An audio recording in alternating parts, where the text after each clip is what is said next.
Hello सांग माने मु सबिता आज वीडियो रे आपण मानकु स्वागत करूची।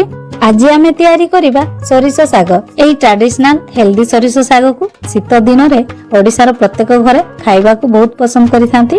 आज आमे एई साग को अति सहज रे घरे मिलुतबा जिंस द्वारा तयारी करिबा एवं वीडियो रो एंड रे सरिसो साग खाइबार बेनिफिट भी जानिबा। आपण माने जदी हम चैनल को सब्सक्राइब करि नांती ताहले प्लीज हमकु टिके सपोर्ट करी चैनल टी को सब्सक्राइब करि दियंतु। ताहले आसंतु आज रो वीडियो टी स्टार्ट करबा। ए रेसिपी पई मु एठी फ्रेश सरिसो साग को नैची ता सांगरे फाळे बैंगण 4-5 टा रसुण आ गोटे 2टा कंचा लंका को काटी देइची। ए सागर मिसेबा पई 2-3 टा टमाटो। ए सागर रसई बेले को टमाटो टा को टिके अधिका यूज करिवे। आसंतु प्रथमे ए साग को भलो भाबरे बछा बछि करि देबा। मु एठी साग को बछा बछि करी पानी रे धोई देइची। आपण माने तो जानिथिबे जे कोनोसी साग को रसई करबा आगरु पानी रे 2-3 थर धोइबा नहले बाली बाली लागि। तापरे आउ कोन साग को काटिबार अछि जेतु सरिसो साग कोणिया अछि एते टाण होई नाही। एमिति दुई हाथ रे धरिबा तापरे काटिबा। एका बेले तो सब साग काटी हेबनी कम कम धरिबे आउ काटिबे। एई सरिसो साग को चेष्टा करबे टिक्की छोटो काटिबे। एका थर के जदी छोटो काटी हो नथिबो ताहले आउ थरे एमिति साग को धरिकी काटी देबे। सरिसो साग रे मिसेबा पई फाळे बैंगण को नेछि बैंगण को भी काटी देबा। बैंगण को भी एमिति छोटो छोटो करिकी काटिबे। एबे हमरो कटाकटी सरिला। आसंतु एथरो साग को रसई करिबा। प्रथमे कड़ाई को गरम करिबा तापरे तेल को पकेइबा। मु सब वीडियो रे आपण मानकु कुहे जे कोनोसी तेल को भी देले भी चलिबो किंतु एई सरिसो साग रे सरिसो तेल को ही यूज करिबे नहले टेस्ट आसीबनी। तेल रे पकेइबा पई मु एठी रसुण आ कंचा लंका को नेछि। लंका को आपण को निज हिसाब रे कम बेसी करि परिबे। ए सब को तेल रे पकेइबा आउ टिके लाल हेबा जाय भाजिबा। हमरो रसुण लाल होई गलानी। एबे आमे साग को पकेइबा।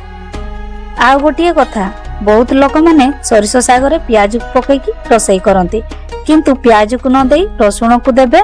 सरिसो साग रे रसुण को देले अधिका भलो लागि थाए।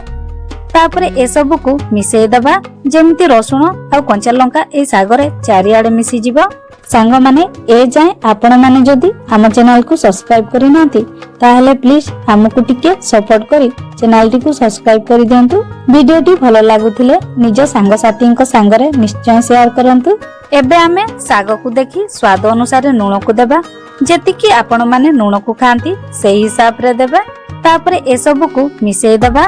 एई सागर पानी बाहरिबा पई 2-3 मिनिट जाय ढांकुनी को घोड़े दबा। हमरो 2-3 मिनिट हो जाईची। साग को टिके चेक करिबा। देखंतु सागर केते पानी बाहरिची। आमे बिल्कुल भी पानी देइनु आ मझी रे पानी देबेनी। एई पानी रे ही साग हमरो सिजिबो। एबे पुणी थरे ढांकुनी को घोड़े दबा 2-3 मिनिट जाय मझी मझी रे चेक करूथिबा नहले सागर पानी केते बेले सुखी जिवो आ पड़ी जिवो आपण माने जानि परिबेनी। हमरो सागर पानी एते भी सुखीनी आउ टिके समय लागिबो। आपण मानकु कहि दउची जदी सागर पानी जल्दी सुकु नथिबो ताहाले एमिति साग को साइड करिवे ता मझी रे पानी को रखिबे। एमिति करले सागर पानी शीघ्र सुखी जिवो। एबे हमरो साग सिजिला कि नाही टिके चेक करिबा। साग तो पूरा सिजी आसलानी किंतु पानी मरिनी। एई सरिसो सागटा बेसी सिजी गले भी पिता लागे। एई सागर पानी पूरा सुखी जाईची। एटा को भलो भाबरे थरे मिक्स करि दबा। तापरे ही टमाटर को देबे। जदी सागरे पानी थिबो आ टमाटर को देबे ताहेले पानीचिया लागिबो। मु एठी 3टा टमाटर को नैची। एबे ई टमाटर को काटी की ऐड करि दबा। सागरे एमिति देई पारंती नहले साग को साइड करी मझी रे भी देई परिबे। एबे टमाटर को सिजा पई ढांकुनी को घोड़े दबा 1-2 मिनिट पई। ता भितरे टमाटर हमरो सिजी जिवो। हमरो 1-2 मिनिट हो जाईची। टमाटर को चेक करिबा। हमरो टमाटर तो सिजी गलानी।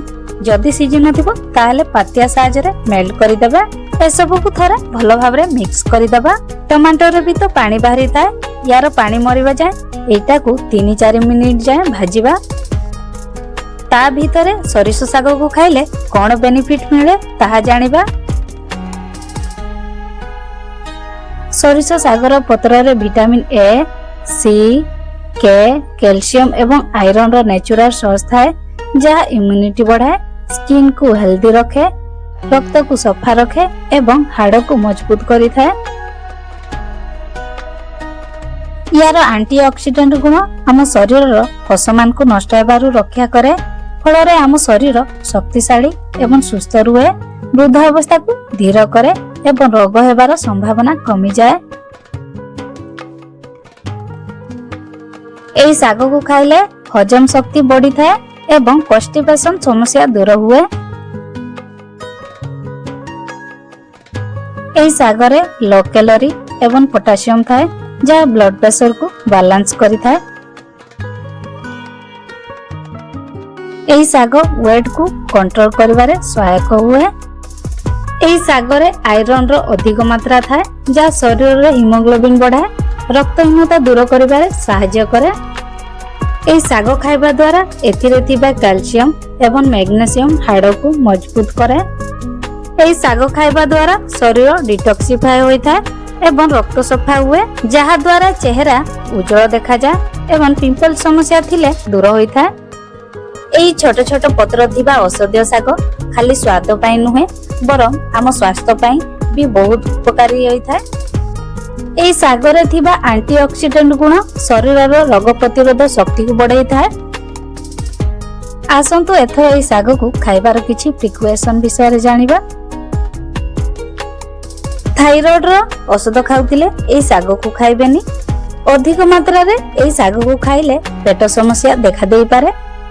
जदि कोनोसी व्यक्ति रो एलर्जी किंबा श्वास समस्या थिबो ताहले एही शाग को यूज करबा पूर्वरु डॉक्टर को परामर्श निश्चय नेबे।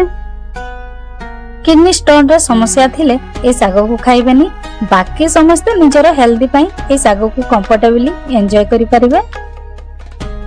एही चैनल रे आपण मानकु सब प्रकार रो शागर रसोई देखिबा को मिलिबो। जे शाग को आपण माने केबे खाइथिबे तो आउ किछि शाग को खाइ नथिबे। एमिति का शागर रेसिपी देखिबा पई प्लीज चैनल टी को सब्सक्राइब करी पाखरे थिबा बेल आइकन टी को ऑन करि देबे। देखिले तो सरिष शाग आम शरीर पई केते उपकारी। या भितरे देखंतु आम सागर पानी पूरा ड्राई हो जाई। सांग माने ए जाए आपण माने जदी आम चैनल को सब्सक्राइब करि नांती ताहले प्लीज हमकु टिके सपोर्ट करी चैनल टी को सब्सक्राइब करि दियंतु। वर्तमान शाग हमर रेडी होई गला। एई शाग को आपण गरम भात किंबा पखाल सांगरे खाइ परिबे। एई रेसिपी को निश्चय ट्राई करिवे आ आपण मानकु एटा केमति लागला कमेंट रे जणाइबे। आज रो ए वीडियोटी आपण मानकु जदी भलो लागुथिबो ताहले प्लीज आम चैनल टी को सब्सक्राइब करी वीडियोटी को हाइप करि देबे। ताहले आज पई एतिकी रे रहली, पुणी देखा हबो नेक्स्ट वीडियो रे। सेतिकी जाय विदाय दियंतु। नमस्कार, बाय बाय, टेक केयर।